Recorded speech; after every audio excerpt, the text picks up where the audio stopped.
എന്തിനും ഏതിനും മറുചോദ്യം ചോദിച്ചുകൊണ്ട് നമ്മെ നിശബ്ദരാക്കുന്ന പുതുതലമുറയിലെ മക്കളോട് എങ്ങനെ നേരിടാൻ പറ്റും? ഖുർആനെതിരായി വരെ സംസാരിക്കാൻ ഒരു മടിയുമില്ലാത്ത മക്കൾ, ഇതിനൊരു ഉത്തരം വേണം.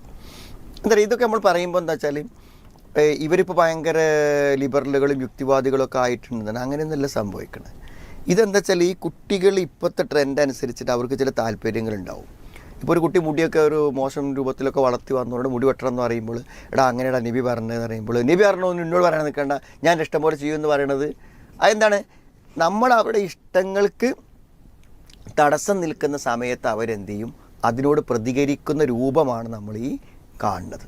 അപ്പോൾ അതുകൊണ്ട് സ്വാഭാവികമായി എന്താ വെച്ചാൽ നമ്മുടെ കുട്ടികളോട് ഏത് രൂപത്തിൽ പറയണം, സംസാരിക്കണം എന്നതിനെക്കുറിച്ച് നമുക്ക് എന്ത് ചെയ്യണം? നല്ല കാഴ്ചപ്പാട് വേണം.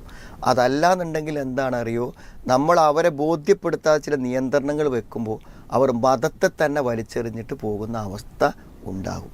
ഇപ്പോൾ കുട്ടികൾ മുതിർന്ന് വരുമ്പോൾ നമ്മൾ എന്ത് ചെയ്യണം? അവരോട് പറയുന്ന കാര്യങ്ങൾ അവരെ ബോധ്യപ്പെടുത്തി കൊടുത്ത്, അവരെ ഗുണകാംക്ഷയോടെ സ്നേഹത്തോടു കൂടെയും അവർക്ക് കാര്യങ്ങൾ മനസ്സിലാക്കി കൊടുത്ത് മുന്നോട്ട് പോകുന്നൊരവസ്ഥ ഉണ്ടാവണം. അതല്ലെങ്കിൽ അത് അവരെ എന്ത് ചെയ്യും? ഇത്തരത്തിലുള്ള അഹങ്കാരത്തിലേക്കും മാതാപിതാക്കൾക്ക് നേരെ കയ്യേറ്റങ്ങളിലേക്കും മതനിരാസത്തിലേക്കും ഒക്കെ നയിക്കുന്ന കാര്യങ്ങളാണെന്നാണ് മനസ്സിലാവേണ്ടത്.